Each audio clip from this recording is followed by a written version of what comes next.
Patrick, tu fais du bruit. Alors. Oh bon, alors ça commence bien. Alors. Étrange Grande, la suite de notre exploration de l'association Philactère. On a eu Commandant Guigui qui nous a parlé de podcasts, de BD, de comics. Et maintenant, on a le président. Alors, comment on dit, il faut faire une révérence. Ah bah oui, bien sûr, normal. Enfin, David Bull, qui était prédestiné pour faire de la bande dessinée, qui s'appelle David Bull comme Philactère. C'est ça. Et si on inverse, ça fait BD. BD. Voilà. Bravo. Merci papa. Oui, c'est vrai, il aurait pu t'appeler Damien. Ah non, ça marchait aussi. Ouais. Alors donc, David Bull, bonjour. Enchanté. Bienvenue dans Les Voix des Livres. Merci. Il a une belle voix. Oui. Il a une belle voix, Ça peut le faire. Ouais, ça peut le faire. Et donc, président de Philactère, mais surtout auteur, amateur, ouais. Amoureux, passionné de la bande dessinée. Passionné de la BD, ouais. Et donc on va parler du parcours de vie. De vie, ouais, un petit peu. Donc là maintenant on a l'innommable illustré, l'impitoyable illustré, alors, qui sont des anthologies. Oui, alors des collectifs. Hein. On est vraiment sur le travail collectif de l'association qui se retrouve à ces moments-là sur ces ouvrages. Alors, Lovecraft en particulier, c'était les 70. L'innommable. L'innommable illustré. Alors, non, ça devient compliqué. Non, sauve-toi, Guy, sauve-toi. Je suis président, nom de Dieu. Qu'est-ce que ça veut dire? Qu'est-ce que ça veut dire? Révolution. Ah là là, voilà. Oui, je suis obligé de gérer des phénomènes comme ça. Vous voyez, c'est infâme. Surtout en festival. C'est l'horreur. Gérer un Guigui en festival, c'est compliqué. Du coup, ouais, donc là, on se retrouve sur ce collectif, donc l'innommable, l'impitoyable. Et donc sur l'impitoyable en particulier, je suis content parce que on réunit des professionnels qui nous font confiance, qui nous confient des images souvent inédites. Alors c'est un travail de longue haleine parce qu'on est des amateurs certes, mais tout au long des festivals, on a quand même réussi à fédérer et à avoir des amitiés avec des professionnels.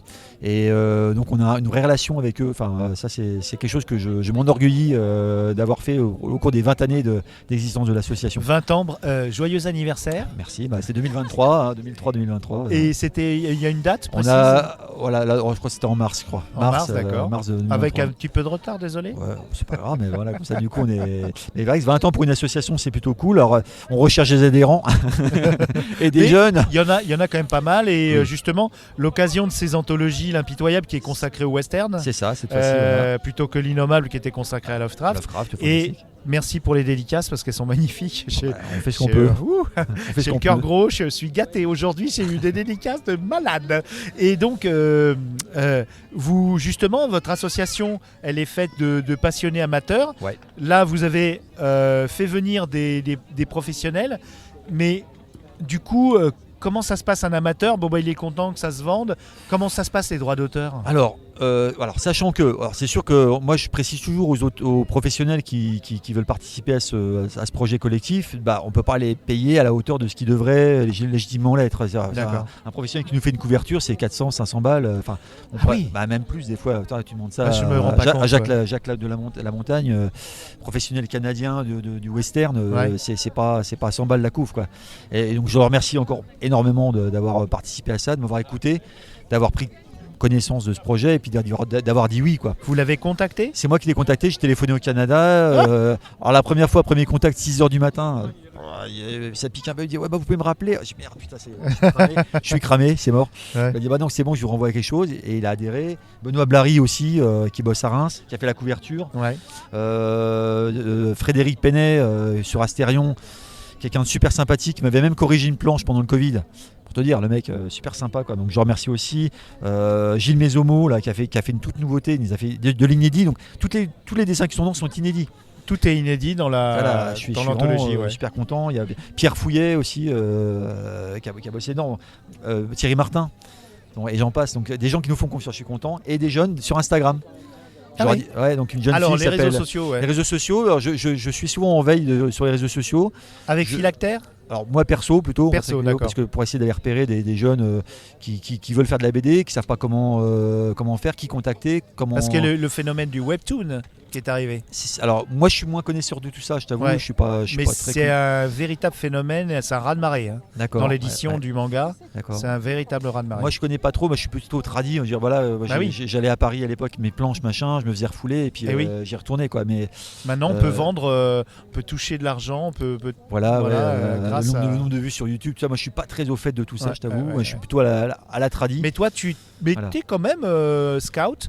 C'est intéressant. On parlera de ton parcours après. Hein, Ouais, mais moi je m'intéresse aux autres. Moi je suis Mais quelqu'un qui aime voilà, bien mettre en J'essaye relation. de recadrer parce que Voilà, c'est vrai qu'on sent que tu es un gars qui aime partager ta passion Ouais. et avec le vécu que tu as. Et donc là, tu as été sur. C'est Instagram principalement, c'est le média Ouais, du. c'est un le des seuls réseau. que j'ai. J'ai Facebook, c'est peut-être un peu pour les vieux maintenant, on va dire, mais bon, voilà, Facebook est utile pour plein de Pour choses. Messenger, ouais. Voilà, Messenger, ça me va parce que Ouais. voilà, je suis encore un des derniers gars à pouvoir de portable. Ouais, j'ai pas de portable. Ah oui. Ouais, j'ai pas de portable. D'accord. Ça me gave à mort. Je peux pas. ouais, quoi, ouais, je ouais. peux plus. Et donc, mais Instagram, tu Instagram, t'enveilles, voilà. tu cherches les. Et c'était plaisant parce que c'était des jeunes qui avaient envie de faire des choses, qui avaient envie de participer à un projet et ils ont adhéré à fond quoi. Et j'ai plein de potes aussi alors, qui ont fait des illustrations, j'ai des copains écrivains qui sont présents au festival aujourd'hui là des Tranches Grandes. Ouais. Bon, pour pas les citer, Denis Christian Gérard, Christophe Sambre, des gens qui aussi du jeu de rôle. Tu vois, c'est un univers de geek en fait. Voilà, C'est- l'imaginaire, c'est pas que dans un coin les écrivains, dans un C'est coin ça. les illustrateurs, dans un coin les BDastes, Voilà. ou même le spectacle de rue, le jeu de Ouais, rôle. complètement. Là, on On voit a- ouais. le gars qui est en Stormtroopers qu'on voit défiler là. Ça se trouve. Il lit du roman, il lit de la fantasy, il lit de la il- BD, il lit, enfin, Et voilà, Et et ça se se trouve, côtoie. c'est peut-être un gars que tu connais qui est sous le casque. ça se trouve. Ouais, il Et c'est regarde, magnifique l'imaginaire. C'est génial. Et vous Ouais, avez j'adore. ça dans la Balanche? Non. Et on va assez loin. Et en plus, moi, je fais aussi des interventions. Alors depuis peu, parce que le Pass Culture s'est mis en place aussi, c'est très Alors intéressant. oui, le Ça, c'est pas Pass mal. Culture. Ça, c'est pas mal. Allez, go. Parce que je vous en parle un petit peu. Parce que Ouais. le Pass Culture, ça c'est beaucoup d'auteurs ne le connaissent pas, mais ils peuvent faire des interventions en milieu scolaire, notamment au collège, lycée, pour parler de leur Payé. BD, payés, rémunérés. C'est important. Ça, c'est important d'en parler parce que c'est peu souvent expliqué. Et c'est pas uniquement on file 30 balles à un gamin qui va s'acheter une BD dans une librairie ou on file 40 balles pour s'acheter un truc à la Fnac. Ouais. J'ai rien contre la Fnac, j'ai rien contre les librairies. Non, au contraire. Mais tout le monde doit vivre, ils font partie du circuit. Mais c'est malheureusement de l'argent qui revient dans le circuit privé. Alors que ça pourrait servir à des assos, ça pourrait servir à des gens au niveau culturel qui font du gros travail, des musicos, des comédiens, des clowns, des mimes. Enfin, il y a tout ce petit monde-là qui pourrait bénéficier de ça, Ouais. qui pourrait intervenir, qui pourrait parler de leur art, qui pourrait et voilà, c'était assez compliqué. Depuis Et 2021, aider les populations jeunes à se construire bien avec sûr. une autre proposition. Une autre proposition que les médias classiques, les médias quoi, classiques, ouais. voilà, s'acheter une place de concert pour un mec comme Sting ou je sais pas quoi. Ou, Ouais, ouais. J'adore Sting en plus, ça, j'ai vu ça, mais Oui, mais c'est simplement- vrai que ça devient cher. Hein, puis bon, il gagne sa vie, Sting. Je veux dire, voilà, je pense que j'ai pas trop de soucis pour lui, quoi. Ouais, Sting, ouais. ça va. David Bull ou quelqu'un d'autre. Il a c'est participé plus au compliqué. dernier Michel Gondry. J'étais agréablement Oui, surpris. c'est vrai, Il est très sympa. Ouais, oui, et du coup, là, ça Ouais. j'aime bien. Sting, j'aime bien par rapport à Ouais, ça. non, il a une des bonne- combats, des trucs super sympas. Ouais. Ouais. Mais, Le mais Pass voilà. Culture, donc Pass ça Culture, permet. super. Et Profitez-en, toi, inscrivez-en. comment ça se manifeste, toi, ton utilisation du Pass Culture? Alors, très simple, il y a des enseignants qui viennent me voir dans les festivals de temps en temps, qui me demandent comment je peux vous faire venir dans mon lycée. Comment je peux on leur en parle. On leur dit Pass Culture. Ah bon, c'est pas que pour les gamins, pour ça acheter les finance, ils n'ont rien à débourser, Ils c'est avaient le rien à Pass débourser. Culture qui paye. On s'arrange. Nous, donc, alors ça prend un peu de temps, attention, parce que c'est administration, attention les amis. Ouais. Et on a mis 3 après-midi pour rentrer dans le circuit. 3 après-midi pour rentrer des machins, avoir des réponses négatives qui seraient. Ah non, si finalement vous pouvez. Pour le être numéro- accrédité. pour rentrer, accrédité. Pour rentrer. Parce qu'il y a, Après, c'est plus simple. il y a l'adage, il faut rentrer plein de trucs. Il y a plein de des données. manœuvres Et administratives. c'est normal pour que ça soit sécurisé, qu'on ne voit pas n'importe qui dans les écoles. Je trouve ça complètement Oui, qu'il n'y ait pas de normal. détournement de l'argent public, tout Exactement, simplement. Comme c'est complètement ça, normal. ça, dans la formation, notamment, il y en a beaucoup. C'est normal, il faut que ce soit super carré, mais c'est vrai que ça pourrait être un petit peu simplifié. Voilà, dès que tu as montré un peu patte blanche, bon voilà, ça va, voilà, ok. Mais après, du coup, une fois que tu es dedans, c'est peinard. Franchement, une fois que tu es dedans, tu fais un billet, tu proposes un billet, tu proposes ton action, tu proposes ce que tu veux faire. Ça peut être des expositions aussi, hein. des expositions d'œuvres d'art dans un lycée. D'originaux de BD. D'originaux de bande dessinée à voir avec les enfants, que les profs d'art plastique peuvent venir voir à volonté. Enfin, ça offre plein d'opportunités et de créativité. Ça donne un relais économique pour les artistes. Bien sûr, et c'est pas négligeable. Pas négligeable. Est-ce que dans les bibliothèques, ça marche ça aussi, Cosmic ? À l'heure actuelle, le pass culture, il n'est pas mis en place. Par contre, ça pourra un jour arriver. Par contre, nous, on sollicite souvent soit des associations, soit des auteurs ou des dessinateurs pour qu'ils interviennent dans des ateliers pour le public. Donc, nous, il n'y a aucun souci. Ouais. C'est plutôt encourageant, ça. Ah, c'est super, parce que tu sais que les médias, tous les acteurs de la chaîne du livre, finalement, parce qu'une bibliothèque, une médiathèque, une ludothèque, enfin quelque part, c'est plutôt l'univers du jeu, mais bon voilà, tous ces acteurs-là devraient pouvoir nous faire participer, c'est génial. Et toi, en tant qu'illustrateur, tu as fait des magnifiques couvertures de livres. Ouais. Est-ce que tu as travaillé dans le jeu de rôle pour j'y travaille, je travaille actuellement, bon, c'est secret. Oui, c'est fluctuant. Mais je suis chez Alconost, en fait. C'est une maison d'édition qui fait de la traduction de livres dont vous êtes le héros. Oh, les vieux trucs de peut-être connus aussi. Oui, bien sûr. Donc ils traduisent. Donc à l'époque c'était Gallimard qui faisait ça, qui faisait pas des traductions fabuleuses, faut le dire. C'était nul. Il manquait des pages, il manquait des illustrations. Il grattait. Je me rappelle avoir vu des bouquins complètement sabotés de 10 illustrations. Tu vois. J'ai vu les origines, je dis waouh, purée, la galère. Quoi. Je veux l'original, je veux la VO. Forcément, on revient à la VO. Tu dis, on en parlait tout à l'heure. Ouais. Et là, ils traduisent donc Fableland, ils traduisent des JDR, ils traduisent donc et je bosse pour eux sur un jeu de rôle qui sera illustré. Donc c'est pour 2024, ce sera un Kiss Bank Bank, j'imagine, je sais pas trop, un financement participatif. Licence ou c'est une création Création Iconos avec un jeu de tarot, enfin bref, un truc comme ça. Donc ça va être sympa. Donc le jeu de tarot sera intégré dans le jeu. Oui, ça sera. C'est fascinant ça. Ce sera une mécanique pas à base de dés, ce sera à base de cartes. Mais tu sais que c'est vachement, moi qui fréquente un peu les gens zozotériques comme je les appelle, les tirages, le tarot est hyper tendance en ce moment. Oui, et puis c'est le tirage d'oracle, c'est incroyable. Bien sûr. Et puis il y a surtout c'est que l'univers du jeu de rôle, puis grâce à Magic et tous ces trucs là, si tu veux, le jeu de cartes, le jeu de dés se mélange. On va créer des événements aléatoires, des choses comme ça. Tiens, le maître de jeu il va y avoir des jeux de cartes. Qu'est-ce qui se passe ? Il y a 3 zombies qui apparaissent du dessous d'une dalle, pour lui donner des idées comme ça, juste pour alimenter. Ça remplace un peu le maître de jeu. C'est ça l'aide. Voilà. Même des fois, il y a des jeux de rôle où le maître de jeu ne jette même plus un jeu de dés. Il est dans le narratif pur. Dans le narratif pur. Carrément, il raconte une histoire, c'est son job, quoi. Ouais. Et ils s'emmerdent même plus avec les jets de dés. C'est les joueurs, quand ils ratent, c'est le maître de jeu qui reprend le relais et qui dit il t'arrive ça. Voilà. Le jeu de rôle se rapproche vachement du jeu de société quelque part. Bien sûr, des jeux de société de plus en plus complexes, narratifs, sans maître de jeu, avec des tablettes aussi. La tablette qui prend le relais, etc. Ça me dérange pas outre mesure ça, parce que ça s'il y a une musique, une ambiance, s'il y a un mec qui parle, ça. Ce qui est important, c'est aussi, on en revient toujours, ce que les créateurs puissent vivre de ça. Bien sûr. C'est compliqué. C'est important. C'est important. Alors oui, c'est important à plus d'un titre parce que, alors comme on en parlait un petit peu tout à l'heure, c'est aujourd'hui les dessinateurs, par rapport à mon époque où tu n'avais que les éditeurs qui pouvaient imprimer un bouquin, parce que c'est eux qui avaient l'argent finalement.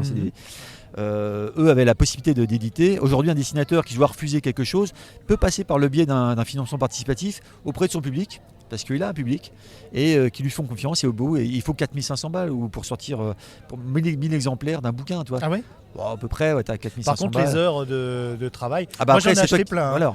Des gens sur Instagram, je crois que j'en ai acheté 2. Ouais. Un gars qui faisait des strips avec son chien. C'était pas des trucs énormes, Des fois c'est un gag sur une page. Mais je pense que je discutais avec Thierry Martin, professionnel, il me disait des fois quand je veux refuser quelque chose, je le propose à ma collègue, et ça passe. Je cite toujours Boulet chez Exemplaire, une petite maison d'édition. Ils voulaient, je sais plus, 10 000 ou 15 000 euros. Voilà. Ils en ont récolté 420 000. Voilà. Parce que des fois, la maison d'édition n'a pas les moyens à un moment donné parce qu'elle a trop de sorties à un moment donné, elle est bloquée, la trésorerie coince. On est désolé, ça sera pour l'année prochaine. Ouais, ça me fait chier, j'ai un truc en cours, là, j'ai envie de le sortir.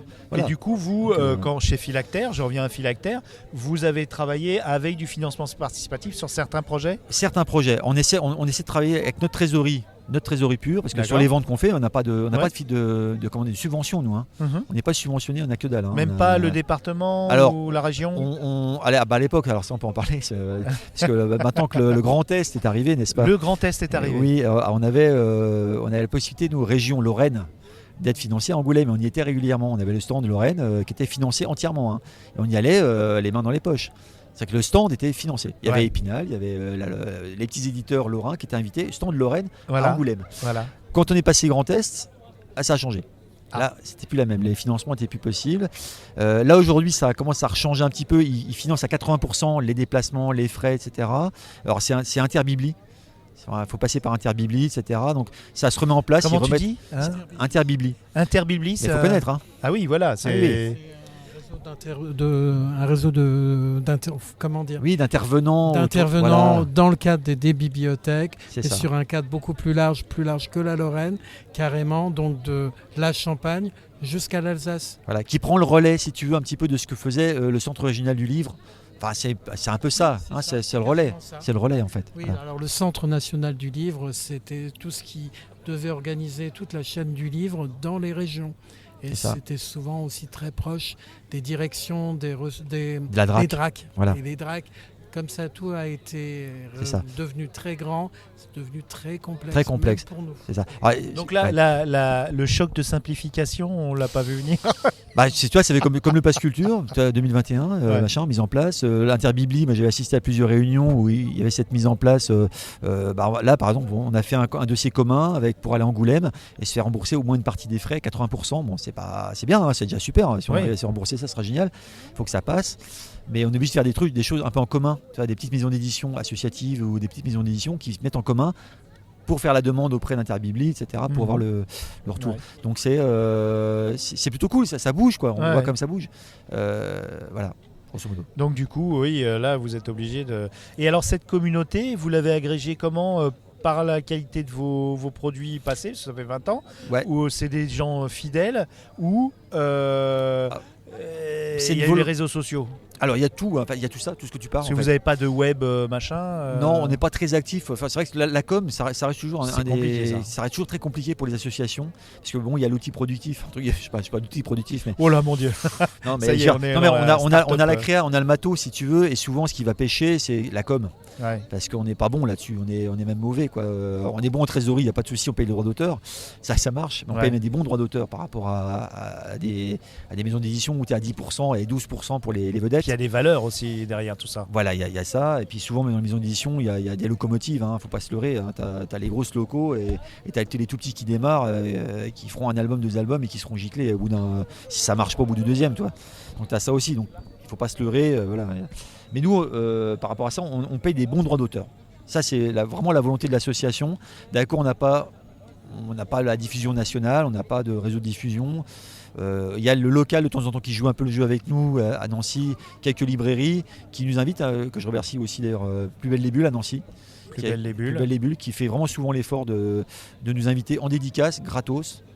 Et parce que les dédicaces, ça peut être payant. Ah oui, ils prennent une... des fois, ils nous disent non, c'est bon, c'est pour vous. Ah oui, merci. Mais sinon, ils peuvent prendre 10%. Ils peuvent prendre 30. Hein. C'est prévu. Nous si tu veux, dans le bouquin. Vous amenez vos cartons. On amène les cartons. C'est pas eux qui les achètent. Les 30-35%, ils sont prévus pour le libraire. D'accord. Ils sont prévus, il n'y a pas de souci. Quand nous, on revend en festival, la partie qui n'est pas prise, elle est reversée pour moitié à l'auteur. Voilà. Donc ça peut faire monter les droits d'auteur des fois à 30-40% de droits d'auteur sur un bouquin, mettons, vendu. Pas sur le collectif, forcément on est nombreux. Oui, il y a plein d'auteurs. Ouais. Tu divises la tarte, hein, forcément, mais sur un bouquin tout seul, moi comme sur le. Toi, le 14-18. Le 14-18, vendu 16 €. Aujourd'hui, à l'heure d'aujourd'hui, je touche presque 7 ou 8 € par bouquin. D'accord. À peu près la moitié. C'est beaucoup, hein. C'est bien. Ouais, c'est bien. Bon, je sors qu'à 1000 exemplaires. Alors justement, on en arrive que tu as vécu toute ta vie. Sur la volonté de faire de l'illustration, voilà, ou plus de la BD. C'est quoi là? Alors moi la BD c'est un peu plus laborieux pour moi. Moi je me sens plus illustrateur, tu vois. Aujourd'hui j'ai 52 balais, je me sens plus illustrateur qu'auteur de BD pur. Tu vois, j'ai plus de mal avec la BD parce que c'est les mecs qui font ça pendant 30-40 ans, c'est des courageux, je te jure. C'est Ouais. des warriors, c'est des mecs, c'est un sport olympique. Hein. Ouais. C'est vraiment dur. Moi, je me sens plus illustrateur parce que ça m'amène à. Bah, toi, je te parlais d'Alconos, je vais vers le jeu de rôle, je vais vers les illustrations de fantasy, je vais les couvertures de romans, je vais vers. Voilà, j'adore ça. C'est vraiment le dessin, les affiches à l'époque, je faisais des affiches de théâtre pour mon scénariste, qui est aujourd'hui Florent Baudry. Je faisais des affiches de théâtre au Théâtre de Verdun. Je faisais toutes les affiches, toi. À l'époque, je me faisais payer 100 balles, enfin 100 francs. Ouais. 100 francs l'affiche, voilà. Mais voilà, mais plein de projets. Et j'étais aussi, j'ai fait de la sculpture, j'étais modèle vivant aux Beaux-Arts de Nancy. Oui, ça, j'ai rencontré une modèle professionnelle. Ouais. J'étais surpris, mais c'est dur. C'est dur. Elle passe des journées terribles. Ah ouais. J'ai fait ça de 2000 en Mais par arrivant à contre, Nancy oui, à 2010. Donc tu as 10 été ans. modèle, tu posais nu Oui, bah essentiellement. Ouais. Bah ouais, Des fois en essentiellement. chaussettes, non, c'est pas vrai. en C'est chaussettes. ridicule. Ouais. Non. Non. Non, mais ouais, c'est un vrai taf et avec des vraies contraintes physiques fortes, quoi. Incroyable. Bah, pour gagner ma croûte. Hein. Oui. C'était un Donc peu. tu vis de l'art en général, voilà. D'illustration, de BD, de festivals divers et variés. Des fois, il y avait le petit bazar à Nancy. Tu roules pas sur l'or. Bah, je peux le dire, moi j'ai aucun problème avec ça. Tu vois, il y a Ouais. plein de gens qui. Moi, je vis en moyenne avec le RSA. Ouais. Covid, c'était le RSA et je lui gagne entre 600, 700, 800 euros. Quand je me fais une commission de temps en temps, je monte à 800, 900. Voilà, j'ai aucun problème avec ça, ça me dérange pas. Mais attention, j'ai pas d'enfants, j'ai pas de loyer, j'ai pas un gros loyer, j'ai pas de maison à charge, j'ai pas de crédit. Mais t'es en bonne santé, t'es je suis heureux. en bonne santé, je suis content. Voilà, C'est quoi ton projet là, le prochain projet là, prochain aujourd'hui. projet Lundi. Lundi, je me lève à 9h, petit café, démarrage de planche. Prochaine couverture pour Denis Christian Gérard, l'écorcheuse. C'est quoi l'écorcheuse? C'est son prochain projet. C'est une couverture de roman. Couverture de roman, d'accord. Donc là, tu travailles. travailles une couverture de roman, ça te demande combien de temps de travail Parce que là, c'est à l'ancienne, ça, hein. c'est C'est plus sur dur. ta planche. Hein. Ouais, parce que tu sais, on T'es a pas des sur sessions de travail. ordinateur. Je suis vraiment à l'ancienne, je suis tout à la main. Ouais. Tout à la main, donc les reprises à la main, aquarelle, table lumineuse. Ouais, je vois Ouais, table lumineuse. Ouais. Et puis, je peux pas dire. C'est compliqué de donner. C'est toujours compliqué de donner un délai parce que tu vois, l'art c'est un truc expansible. Quoi. C'est vrai. Tu vois, je démarre un truc, j'en fais Et à un autre. 21h, t'es encore dessus, quoi. Ouais, où j'ai 3 ou 4 projets par jour. Je m'arrête, Ah. j'en choisis un, plouf plouf, toi. Aujourd'hui, je fais ça pendant 2 heures, 3 heures, 1 heure, 3 quarts d'heure, un truc. Ce qui fait que ça avance de manière très parcellaire en fait. D'accord.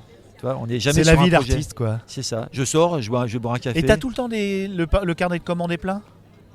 Ah bah oui, sur internet j'ai des commissions. Des fois un mec qui va me demander un Batman, tu vois. Ah, j'ai vu que je vous fais. Alors je peux oui, avoir un Batman, cool, on n'a super. pas. Alors, ça fait combien de temps qu'on est ensemble que je te. Ah, 21 minutes, ça va. Ça va, toi, je parle vite. Oui, c'est vrai. Et surtout, tu es un expert de. Oui, parce que tu es un amoureux de la BD et surtout Amoureux de la du BD. comics. Et du comics. Et tu t'es focalisé sur les comics Batman. Ouais. Et tu te considères comme un expert un peu Il y a- français. il y a certainement plus d'experts que moi, je veux Français, dire. Je suis pas un expert français. Je vais pas aller jusque là. Je suis un très bon connaisseur du personnage, Ouais. mais surtout des dessinateurs, parce que moi je suis dessinateur. Je suis très passionné par le trait des dessinateurs, les Bernie Wrightson. J'adore la ligne. Moi, je suis Oula, un ça amoureux date, de la hein, ligne. Bernie Oui, Wrightson. hein. mais j'ai des anciens. Je me souviens même pas qu'il avait fait du Batman. J'ai je bien. t'avoue. Il a fait Batman avec la créature du marais, The Swamp Things. Ah bah oui, c'était plutôt comment Oui, on appelle, oui, un crossover crossover. de Swamp Things. Tout à Et fait. là, il a dessiné Batman. Mais il a pas- Alors moi j'ai démarré en noir et blanc. Ma grand-mère m'a acheté les comics pocket, les BD d'horreur là, tu sais les trucs Oui. House Oui, of Eclipse. Eclipse, House machin, Ouais, enfin, Artima. tous les petits machins. Ouais. Et j'ai découvert la Swamp Thing là-dedans, Batman, Deadman. Alors c'est un univers un peu la dark Justice League, le tu sais, Dark DC. avec ouais, Constantine et tous ces Constantine personnages. qui, Lucifer aussi. Lucifer, enfin tous ces personnages-là, Sergent Rock, enfin voilà, tous ces persos un peu darkos comme ça, enfin univers un peu. Et donc j'ai démarré avec ça et puis je suis resté j'ai toujours adoré Batman vraiment, parce que moi c'est ouais. la quintessence de la noirceur, quoi, du dark, du gothique, l'anti-héros, l'anti-super-héros. l'anti-héros qui est capable de revenir sempiternellement Ouais. erroné qui- tout le temps, quoi. Et qui est rebooté constamment. Qui est rebooté, qui renaît, Et qui a aussi des héritiers, puisque les Titans, il y a deux Nightwing, tout ça. Oui, la Bat Family. La Bat Family, elle est incroyable. Je suis collectionneur de figurines aussi. Enfin, toi, je suis un grand gamin, quoi. Oui, donc il doit être beau ton appartement. Hein. C'est pas si tu veux venir un jour, tu peux venir. Je dis pas où c'est parce que du coup, tu viendras en loose day comme ça. Tu te ferais cambrioler. Et donc, c'est ton principal personnage, j'aime beaucoup. Personnage. Et en BD, tu as tellement à faire avec que.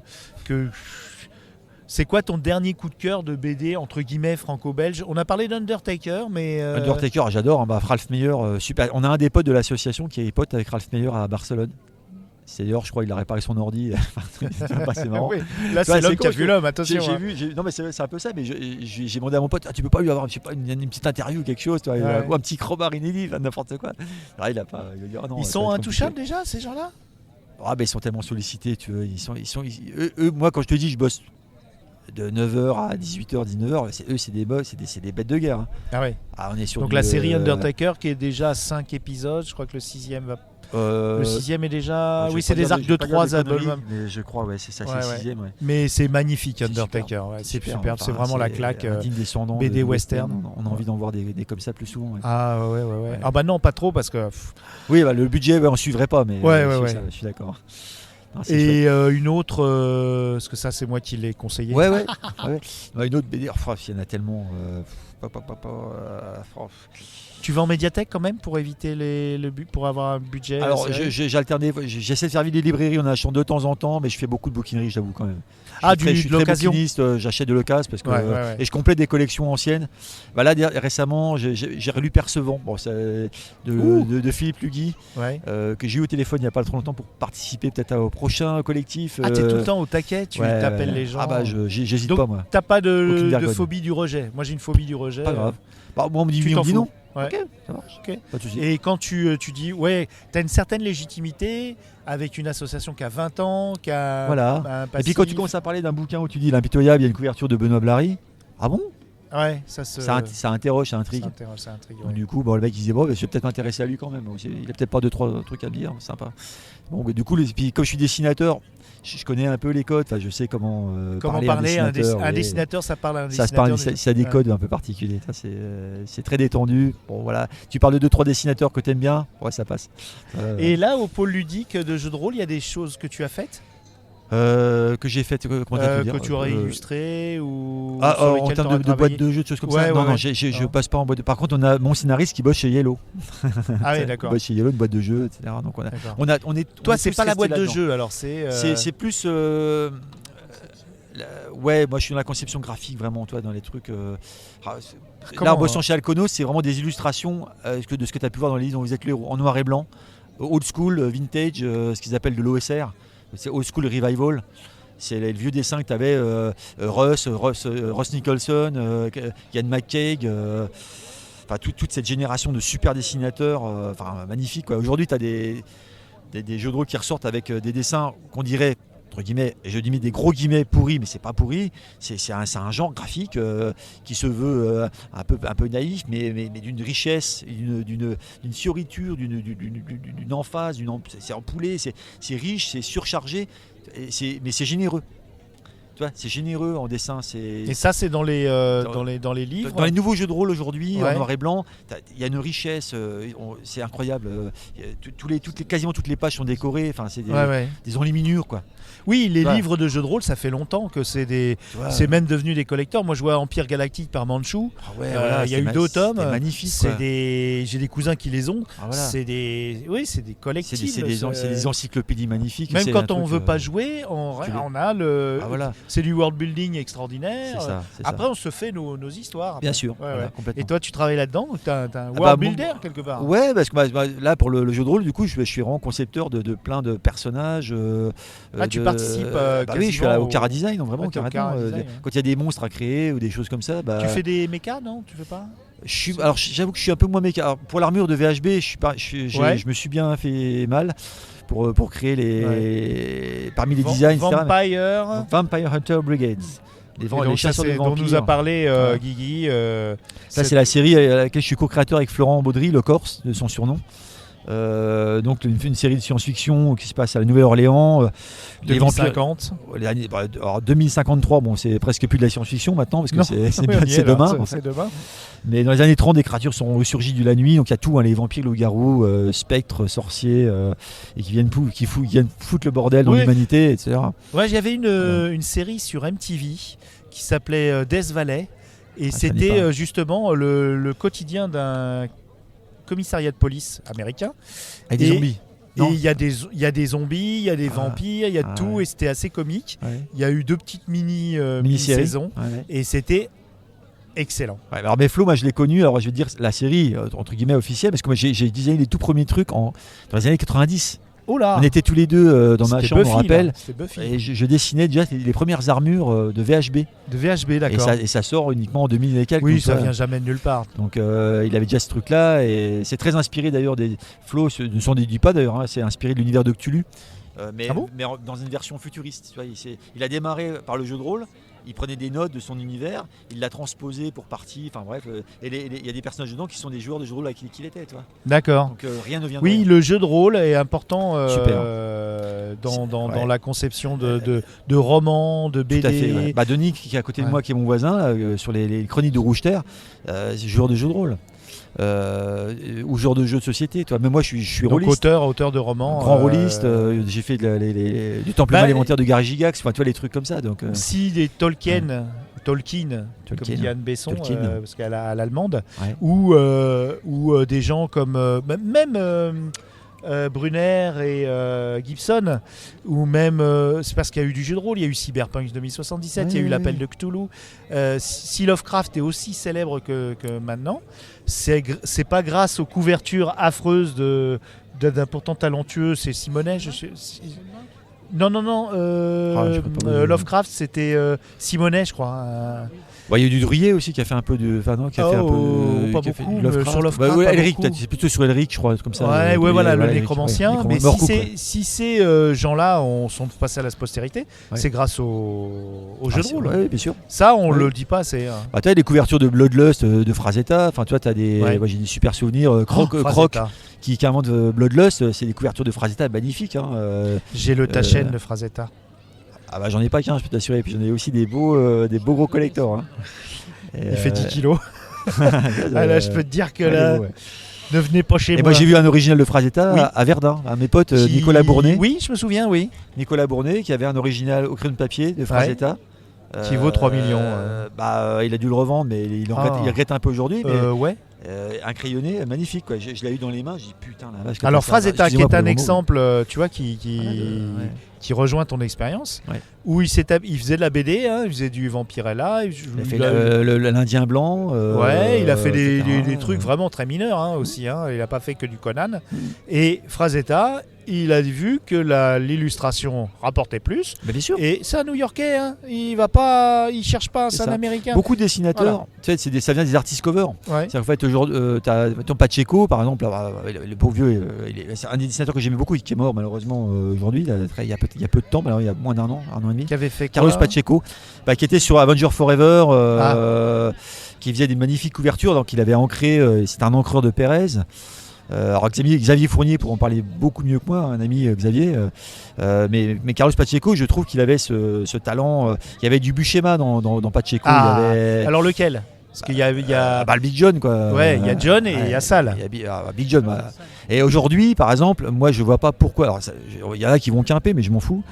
Moi, sur la série Conan en France, j'aurais été chercher, vous savez qui? Roberto Del Toro, un madrilène, c'est du Buscema plus du Victor de la Fuente. Bam.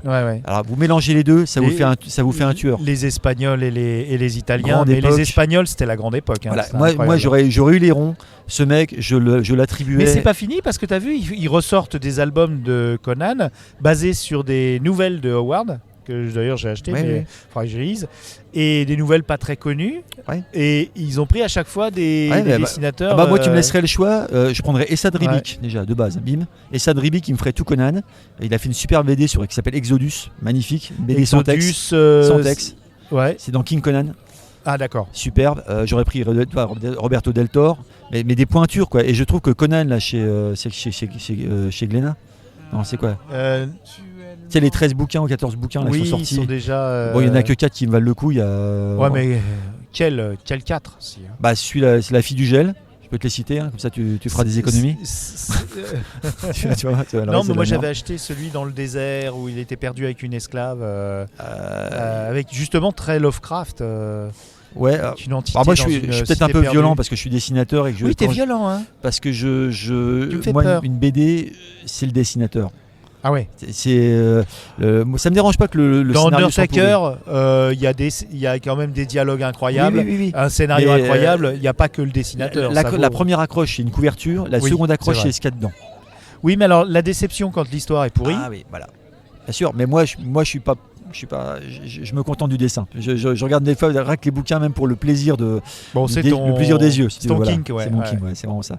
Donc je pardonne des fois des scénarios un peu faibles. Donc là, on était parti, je sais plus sur quoi. on est et parti sur plein. Je digresse énormément, je ouais, suis désolé. et je c'est suis, bien, euh, c'est je bien, suis un c'est bien. digresseur. C'est ça les créateurs. C'est ça.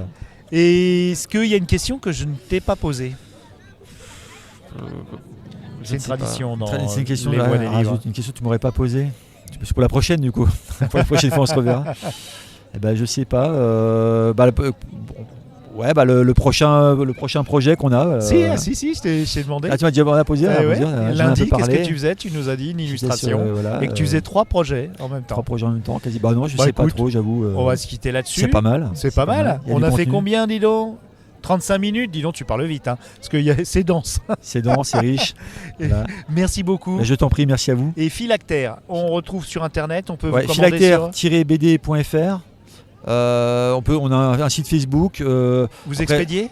On expédie par la poste. Ouais. Après, si les gens sont intéressés par des dédicaces, il faut peut-être rajouter un peu le prix au panier, mais bon, voilà, on peut Oui, s'arranger. parce que c'est important. Là, moi, je suis un Faut- petit peu un pirate. Je profite des festivals. Non, mais c'est normal. En et de festival, la gentillesse des auteurs. en festival, c'est normal. Ouais. À partir du moment où tu demandes peut-être quelque chose à un dessinateur qui est chez lui en train de bosser sur ses projets, Ouais. lui demander de faire une dédicace, etc. En plus, ça prend du temps. Oui, c'est vrai parce que nous, on a dépensé des sous pour venir, tandis Ouais. que si ces sous, ça sera moins cher de demander une dédicace, parce qu'aux États-Unis, tu vas en festival, tu fais la queue, c'est $10 la dédicace. Minimum. Jamais $10. T'as une signature pour ce prix-là. Ah oui, mais tu sais, je suis un vieux, moi, je parle des T'as conventions. une signature. T'as une signature. T'as une signature, ouais. Non, en moyenne, c'est pour un mec pas trop connu, tu vas aller pour 30 balles, tu vas tirer pour un portrait de la tête de Spider-Man, et puis Ouais. ça peut vite monter dès que ça commence à y avoir de la couleur. Hein. T'as un perso. Là, j'ai de l'or, là. T'as le Laurent Barre. Ouais. Bah, merci, cher auditoriste, d'être resté avec nous. Merci et à puis, vous. Au revoir à toi, David plaisir. Bull, Merci à de toi. Philactère. Allez, grosse bise. Ciao. Ciao.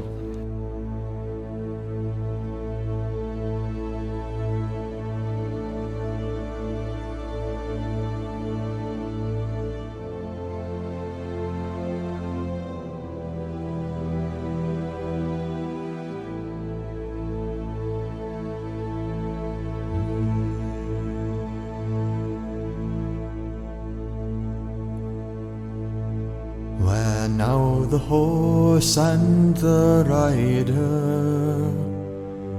Where is the horn that was blowing? Where is the helm and the hauberk and the bright hair flowing? Where is the hand on the harp string and the red fire glowing? Where is the spring and the harvest and the tall corn growing? They have passed like rain on the mountain, like a wind in the meadow. The days have gone down in the west, behind the hills, into shadow. Who shall gather the smoke of the dead wood burning, or behold the flowing years from the sea returning?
Galaxypop.fr, la pop culture jusqu'au bout des ondes.